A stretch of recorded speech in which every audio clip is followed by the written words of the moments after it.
ہیں اللہ اور اس کے رسول کے، مگر ادھر منہ کرنا بھی ایک اور ادھر سے منہ پھیرنا بھی ایک۔ جس نے مصطفیٰ کی طرف منہ کر لیا اس نے خدا کی طرف کر لیا، اور جو مصطفیٰ سے پھر گیا وہ خدا سے پھر گیا۔ ارے اللہ تو توحید کے باب میں یہ سبق دے کہ رسول کی طرف آؤ، کہ رسول کی طرف آنا ہی خدا کی طرف آنا ہے۔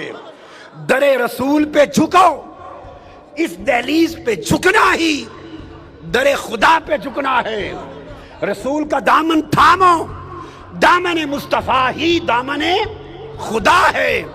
اور توحید کی تبلیغ کرنے والوں، خدا اپنی ذات کی خاطر فقط در مصطفیٰ پہ بلائے، اور تم خدا کے لیے در مصطفیٰ چھڑاتے ہو کہ مصطفیٰ کے در کو خدا کا در نہ جانو۔ جس عمل کو خدا توحید کہے تم اسے شرک کہو۔ تو فرمایا وَلَا تَوَلَّوْا عَنْهُ، اور مفسرین نے کہا، امام قرطبی نے وَلَمْ يَقُلْ عَنْهُمَا، امام قرطبی تفسیر الجامع احکام القرآن، کہ اللہ پاک نے یہ نہیں فرمایا کہ ان دونوں سے منہ نہ پھیرو، نہ فرمایا تولوا عنہ، تاکہ پتہ چل جائے کہ طاعت دونوں کی ایک ہے۔ اب یہ ہزاروں لاکھوں کی تعداد میں آج بامبے جمع ہے، ایک سمندر ہے ماشاءاللہ، ٹھاٹھے مارتا ہوا سمندر ہے، اور تل دھرنے کی جگہ نہیں رہی۔ میں چاہتا ہوں کہ کم سے کم آپ میں سے ہر شخص میرا پیغام شان رسالت کے بیان کا کم سے کم 100 لوگوں تک پہنچا دے، 100 لوگوں تک پہنچا دے، کہ جو دل توحید کا غلط معنی بتا کر یا شان رسالت کی غلط توجیہ کر کے جو دل در مصطفیٰ سے دور کر دیے ہیں، وہ پلٹ کر پھر در مصطفیٰ کی طرف آ جائیں۔ اب سورہ انفال چیپٹر نمبر 8 ورس 24 آیت نمبر 24، اللہ پاک نے ارشاد فرمایا یا ایھا الذین آمنوا استجیبوا للہ وللرسول اذا دعاکم، اے ایمان والو اللہ کی طرف اور اللہ کے رسول کی طرف لبیک کہتے ہوئے آ جایا کرو۔ اللہ کی طرف اور اللہ کے رسول کی طرف لبیک کہہ کے آ جایا کرو، اذا دعاکم، جب وہ تمہیں بلائے۔ یہ نہیں کہا بلائیں، کیا؟ یہ نہیں کہا کہ بلائیں، جمع نہیں، دو کا تثنیہ نہیں، جب وہ بلائے، ضمیر واحد کی استعمال کی۔ اور ائمہ تفسیر پھر لکھتے ہیں انما افرد الضمیر للہ ولرسولہ وقال اذا دعاکم وما قال اذا دعواکم۔ اب عربی قاعدے کی روح سے چاہیے تھا استجیبوا للہ وللرسول اذا دعواکم، کیا چاہیے تھا؟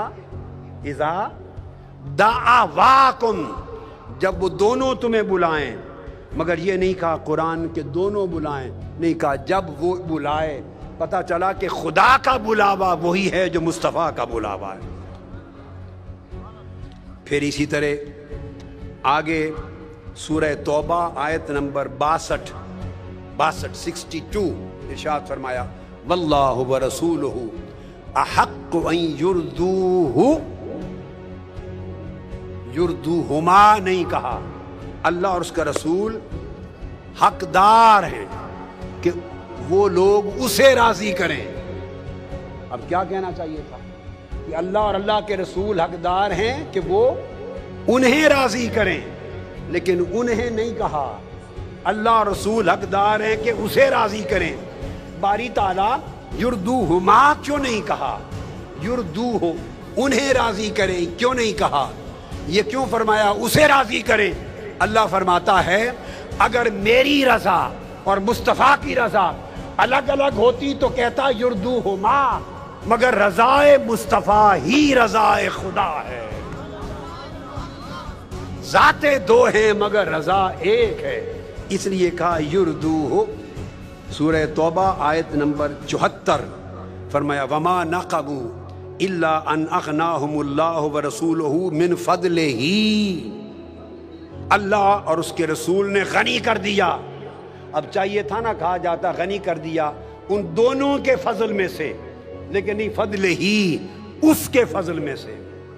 تو گویا فضل کے باب میں بھی نام خدا اور مصطفیٰ دو کا لیا، ضمیر واحد کی استعمال کی۔ پھر ارشاد فرمایا سورہ النور آیت نمبر 51، اذا دعوا الی اللہ ورسولہ لیحکم بینکم ان یقولوا سمعنا واطعنا۔ اب چاہیے تھا یوں کہا جاتا اذا دعوا الی اللہ ورسولہ لیحکما، کہ وہ دونوں فیصلہ کریں اللہ رسول، مگر کہا کہ نہیں، جب تمہیں بلایا جائے اللہ کی طرف اور رسول کی طرف تاکہ وہ فیصلہ کریں نہیں۔ When you are invited towards Almighty God and His Holy Prophet so that He may decide, and it is not said so that they may decide. لفظ دے ہونا چاہیے تھا when you are invited and called towards God and His Prophet so that they may adjudicate your matter. نہیں فرمایا دے، فرمایا so that He may decide for you. اور یہ چاہیے تھا کہ Almighty Allah and His Messenger, He is entitled that they should please them. They should please them. Them نہیں کہا Almighty God and His Prophet. They are entitled that they should please Him. Them نہیں کہا، Him کہا۔ تو اللہ رب العزت نے ہر جگہ جمع کے صیغے کو ختم کر کے واحد بنا دیا، اور نکتہ یہ سمجھا دیا کہ لوگوں، اللہ اور اللہ کے رسول کی ذات تو الگ ہے، ذات تو الگ ہے، مگر اللہ اور اللہ کے رسول کا حکم توحید اور رسالت کے تعلق میں حکم واحد ہے۔ اس لیے جب شان کا ذکر آئے گا، شان حکم کا، شان محبت کا، شان عطا رسول کا، شان رضا کا، شان بیعت کا، شان قربت کا، شان محبت کا، شان وسیلہ کا، شان مدد کا، جب ایسے سارے احکام آئیں گے تو جو مصطفیٰ کی بات ہوگی وہی خدا کی بات ہوگی۔ سو کسی مسلمان کو یہ حق نہیں وہ یہ کہے کہ تم معاذ اللہ رسول کو خدا سے ملا رہے ہو۔ نہیں، نہ کوئی رسول کو بڑھا رہا ہے، نہ کوئی رسول کو خدا سے ملا رہا ہے۔ یہ تو قرآن گواہ ہے کہ خدا نے رسول کو جدا کیا ہی نہیں ہے، یہ جدا تم کر رہے ہو، یہ جدا تم کرتے ہو، اور تم جدا کر کے قرآن کی مخالفت کرتے ہو۔ ایسا عقیدہ کفر ہے۔ اب آقا علیہ السلام کی حدیث کو آئیے، اب جو قرآن نے کہا وہی عقیدہ تاجدار کائنات نے امت کو خود سمجھایا۔ حدیث پاک جامع ترمذی ابواب الفرائض حدیث نمبر 2103، سن لے کہ قرآن نے کیا کہا اور سن لے آقا کی حدیث نے کیا کہا۔ اور پھر اگر عقیدہ قرآن اور سنت رسول کے مطابق بنانا ہے تو توبہ کرو اس گمراہی سے جس میں ہم پڑھتے جا رہے ہیں، اور اگر عقیدہ قرآن اور سنت کے مطابق رکھنا ہے تو ادھر آ جاؤ۔ اب حدیث کو سنیے، جامع ترمذی حضرت ابو عبیدہ بن عبیدہ روایت کرتے ہیں کہ آقا علیہ السلام نے خود فرمایا، قال ان رسول اللہ صلی اللہ علیہ وسلم قال اللہ ورسولہ مولا من لا مولا لہ،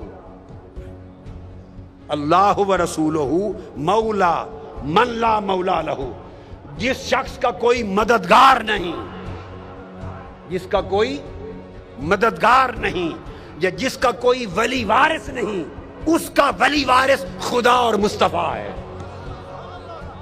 یہ جامع ترمذی حدیث نمبر 2103 باب میراث میں آقا فرما رہے ہیں جس شخص کا دنیا میں کوئی ولی وارث نہیں، مولا نہیں، اس کا مولا اور اس کا مددگار اور اس کا ولی وارث خدا اور مصطفیٰ ہے۔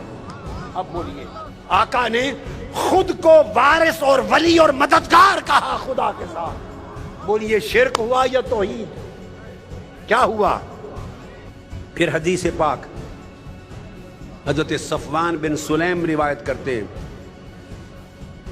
آقا علیہ الصلوۃ والسلام نے فرمایا من قاتل معاہدن لہو ذمۃ اللہ و ذمۃ رسولہ، جس نے کسی غیر مسلم شہری کو قتل کر دیا جو خدا اور مصطفیٰ کی امان میں تھا، تو امان کس کی؟ آپ کہتے ہیں نا فی امان اللہ، بولیے کہتے ہیں کہ نہیں؟ کہتے ہیں نا فی امان اللہ۔ اب مجھے جواب دو، یہ خالی فی امان اللہ کہاں سے آ گیا؟ ہائے ہائے ہائے، یہ خالی فی امان اللہ کہاں سے آ گیا؟ رسول کو نکال کر فی ذمت اللہ و ذمت رسولہ، خدا کی امان میں اور مصطفیٰ کی امان میں۔ آئیے حدیث پاک پھر حضرت ابو الاشعث روایت کرتے ہیں حضرت ثوبان سے، معجم طبرانی المعجم الکبیر حدیث نمبر 1423 حدیث کا نمبر۔ آقا علیہ الصلوۃ والسلام صحابہ کرام بیٹھے ہیں اور تقدیر کے مسئلے پر گفتگو کر رہے تھے، قدر و جبر پر، تقدیر، قسمت، تقدیر کیا ہوتی ہے۔ آقا علیہ السلام باہر آئے، آپ خفا ہوئے، سیدنا ابو بکر صدیق اور سیدنا فاروق اعظم بھی اسی مجلس میں موجود تھے۔ آپ خفا ہوئے کہ تم تقدیر کے مسئلے پر تمہیں کتنی سمجھ ہے، کیوں بول رہے ہو؟ صحابہ کرام گھبرا گئے آقا کو ناراض دیکھ کر۔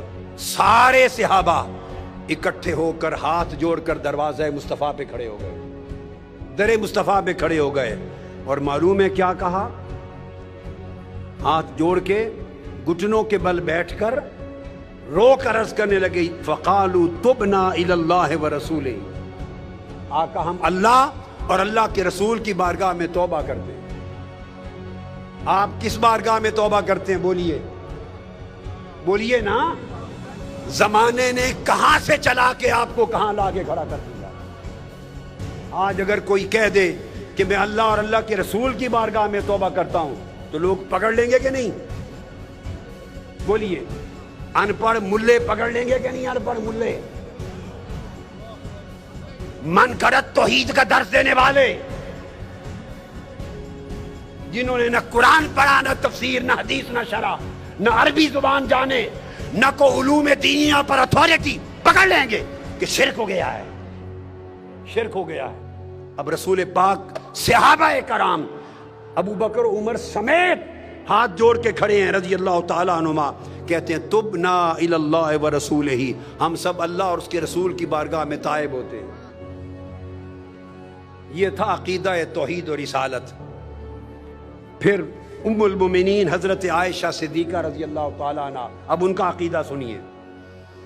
کوئی معاملہ تھا، کوئی تصاویر آپ نے لگا لی تھی، تصاویر پردے پر، آقا علیہ السلام کے چہرے اقدس پر ناگواری ظاہر ہوئی، اتار دیا، آقا کی بارگاہ میں ہاتھ جوڑ کے حاضر ہو گئی ام المومنین حضرت عائشہ صدیقہ کا عقیدہ رضی اللہ تعالیٰ عنہ، اور حدیث صحیح بخاری کی، حدیث صحیح بخاری کتاب البیوع حدیث نمبر 1999 1999۔